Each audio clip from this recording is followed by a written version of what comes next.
1947 बंटवारा मुल्कों का सियासत का।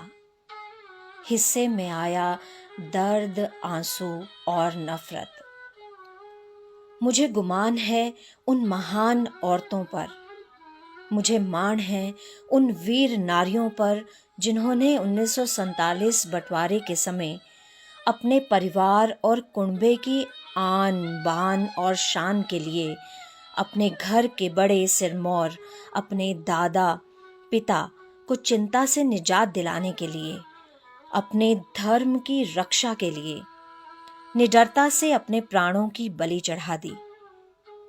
कृपाण, खंडा, बर्छी, जो कुछ भी हथियार सामने आया, बिना एक क्षण सोचे खुद अपना गला काट मौत को गले लगाती चली गईं। जलती चिता में स्वयं कूद गईं। वो महान वीर साहसी योद्धा बन अपने ही जन्मदाता के हाथों कौम, देश, धर्म और अपने परिवार की आबरू बचाने के लिए निशब्द, निडर तलवार के वार के सामने मृत्यु को सहज स्वीकारती चली गईं, कुएं में छलांग लगाती चली गईं। उनके साहस के आगे मेरा सिर बार बार झुकता है, मेरी आंखें नम हो जाती हैं।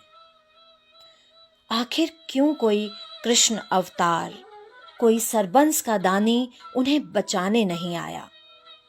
क्यों किसी ने धर्म बदलकर या भागकर जान बचाने की कोशिश ही नहीं की? किसी ने आवाज तक नहीं दी रहम की। ये जौहर से कम नहीं है। मैं बार बार उन्हें नमन करती हूँ जिन्होंने 1947 के भारत पाक विभाजन के समय शहीदी दी। उन महान आत्माओं को मेरा प्रणाम। आज 75 वर्षों के बाद हमारे देश के एक ऐसे प्रधानमंत्री श्री नरेंद्र मोदी जी को मैं प्रणाम करती हूँ जिन्होंने इतिहास के पन्नों में गुम आज़ादी के उन सैनिकों की शहादत को 75 वर्षों के बाद शहीद का सम्मान दिया। उन्होंने 14 अगस्त के दिन को विभाजन विभीषिका दिवस मनाने की घोषणा की। इस फैसले के लिए मैं उनका हर्ष से स्वागत करती हूँ।